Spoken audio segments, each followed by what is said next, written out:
একদিকে কাঙ্গনা নিজেকে শাহরুখ খানের লেভেলের দাবি করে খাচ্ছে পচানি, আরেকদিকে এই কাঙ্গনাই আবার সানি লিওনকে খোঁচা মেরে পাচ্ছে বাহবা। সেই সঙ্গে থাকছে ইফতার পার্টিতে বেমানান পোশাকে হাজির উর্বশী রোটেলা। তবে এই পোশাকের দাম যে এত বেশি হবে সেটা ভাবতেও পারেনি।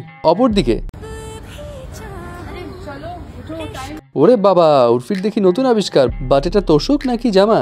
অপরদিকে এল্লি আভরাম অ্যাটেনশন নেওয়ার জন্য ভালোই ডান্স মুভস দেখাচ্ছে সোশ্যাল মিডিয়ায়। তবে হ্যাঁ, কৃতি সেননের লেটেস্ট ফটোশুটও কিন্তু কম যায় না। এখন আর দেরি না করে গসিপস গুলো নিয়ে কথা বলি। প্রথমেই আসি কাঙ্গনা রানাওয়াতের কাছে। কাঙ্গনা রানাওয়াত তো ভাই পলিটিক্সে জয়েন করছে এবং সবাই ভেবেছিল আরে বলিউডে ফ্লপ দিতে দিতে এখন অবস্থা খারাপ, তাই নিজের পকেট বাঁচাতে পলিটিক্সে ঢুকে পড়েছে। এবং রিসেন্টলি একটা ইন্টারভিউতে তাকে এই প্রশ্নই করা হয় যে আপনি কি আসলেই বলিউডে ফ্লপ মুভি দিতে দিতে নাজেহাল অবস্থায় পৌঁছে গেছেন, এই কারণে পলিটিক্সে জয়েন করছেন? এর উত্তরে কাঙ্গনা খুব অদ্ভুত কথা বলে। সে বলে যে দুনিয়াতে কোনো অ্যাক্টর অ্যাক্ট্রেসেরই সিনেমা সারা বছর হিট যায় না, ফ্লপ যায়। ইভেন শাহরুখ খানেরও জীবনে ফ্লপ গেছে। এবং সবশেষে তিনি এটাও বলে সে এবং শাহরুখ খান নাকি এই জেনারেশনের last superstar. I think we are last of the generation of stars. না, তা সব কথা ঠিক আছে মানলাম, কিন্তু এই যে লাস্টে বললো সে এবং শাহরুখ খান এই জেনারেশনের লাস্ট সুপারস্টার, এইটা জেনে তো নেটিজনরা অবাক। কেউ কেউ বলছে শাহরুখ খান সুপারস্টার, শাহরুখ খান এই জেনারেশনের লাস্ট সুপারস্টার, এটা মানছি, বাট কাঙ্গনা কে রে ভাই? কেউ আবার মজা করে এটাও বলছে ও তো রাখি সাওয়ান্তের লেভেলের হওয়ারও যোগ্যতা না, বা শাহরুখ খানের সঙ্গে কম্পেয়ার করছে। ও কি উল্টাপাল্টা কিছু খেয়ে এসছে নাকি? আরে বাবা, নিজের ঢোল নিজে পেটাচ্ছে, বুঝতে হবে তো। তবে কাঙ্গনা রানাওয়াত ওই ইভেন্টে আবার সানি লিওনকে নিয়ে আরেকটা কথা বলে। সে জানায় তাদের দেশ মানে ইন্ডিয়াতে এই যে নীল ছবি থেকে উঠে আসা তারকারা যেই পরিমাণ সম্মান পায় সেই পরিমাণ সম্মান আর কেউই পায় না। সন্দেহ থাকলে জিজ্ঞেস করে দেখেন সানি লিওনকে। এবং তার কথা হলো, যদি অ্যাক্ট্রেসরা তান্দুরি চিকেন, শিলা কি জওয়ানি, আইটেম গার্ল এইসব সম্বোধনে নিজেরা যদি কমফোর্টেবল হয়, তাহলে তাদেরকে যদি কেউ নীল ছবির নায়িকা বলে সেটাও তাদের মেনে নেওয়া উচিত। এখন কাঙ্গনার এই যে খোঁচাটা মারলো সানি লিওনকে এবং যেভাবে বললো যে সম্মান এখানে অনেক বেশি, সেটা নিয়ে অনেকে বলছে হ্যাঁ এটা হার্শ রিয়েলিটি, কাঙ্গনা এই জায়গাটা ঠিকই বলেছে ভাই। এবার আসি উর্বশী রোটেলার কাছে। উর্বশী রোটেলা যেখানেই যায় সেখানেই তো এক্সক্লুসিভ জামা কাপড় পরে হাজির হয়। তো ইফতার পার্টিতে সে গিয়েছিল রিসেন্টলি বাবা সিদ্দিকের, যেখানে অনেক তারকারা এসেছিল এবং ওই ইফতার পার্টিতে কাঙ্গনা পুরা ঝিকিমিকি চকমকে একটা পোশাক পরে হাজির হয়, যেটা ছিল অফকোর্স ইফতার পার্টির জন্য বড়ই বেমানান।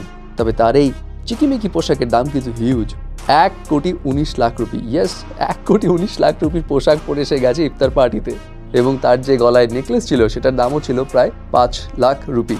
এবং টোটাল তার এই পুরো আউটফিটের প্রাইস হচ্ছে 1,26,00,000 কিংবা 27,00,000 রুপির মতো। অবশ্য যে 3 কোটি টাকার কেক হজম করে ফেলতে পারে তার কাছে এইসব কোটি টাকার আউটফিট কোনো ব্যাপারই না। এদিকে উর্বশী রোটেলা আবার সুস্মিতা সেনকে নিয়ে খুব বিস্ফোরকমূলক মন্তব্য করেন। সে জানায় সুস্মিতা সেনের জন্য তার ক্যারিয়ারে বড় বাধা এসেছিল। সে বলে 2012 সালে সে মিস ইন্ডিয়া ইউনিভার্স জিতেছিল, কিন্তু সুস্মিতা সেনের কোম্পানি তখন মিস ইন্ডিয়া ইউনিভার্সে কে হবে কি হবে না হবে সেই বিষয়গুলো মনিটর করছিল।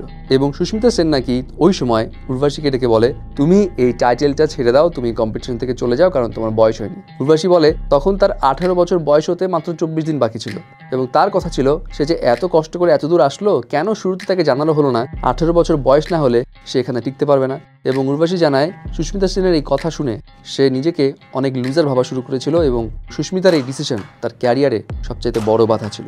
যদিও 2015 সালে সে অবশ্য মিস ইউনিভার্সের টাইটেলটা জিতে যায়। আচ্ছা, গ্ল্যামার নিয়ে যখন একটু কথা হলোই তখন এই যে এল্লি আভরাম, যার কাজকর্মের খোঁজ নেই তবে সোশ্যাল মিডিয়াতে রিলস কিন্তু ভালোই বানায় এবং রিসেন্টলি সে একটু অন্যরকম পোশাক পরে ভালোই ডান্স মুভস দিচ্ছে এবং অফকোর্স তার ডান্স মুভস দেখে অনেকে প্রশংসা করলেও সবাই এটাই ভাবছে এই সব অ্যাটেনশন পাওয়ার ধান্দা বস, অ্যাটেনশন নেওয়ার জন্য সে এরকম মুভস দেখাচ্ছে আর কিছুই না। তবে অ্যাটেনশন সবচেয়ে ভালো নিতে পারে উর্ফি জাভেদ। উর্ফি জাভেদ অলওয়েজই নতুন নতুন ড্রেসের কি আবিষ্কার করে পুরো মাথা নষ্ট করে দেয় এবং এবার সে এমন একটা জিনিস আবিষ্কার করলো যেটা ড্রেস হিসেবেও ব্যবহার করা যাবে, আবার তোষকের মতো করে বিছিয়ে ঘুমানোও যাবে। জাস্ট হ্যাভ আ লুক, এটা কোন লেভেলের পোশাক ভাই, মানে কেউ কল্পনা করতে পারবে না যে এটা আসলেই পোশাক হিসেবে গায়ে লাগিয়ে ঘুরে বেড়ানো সম্ভব।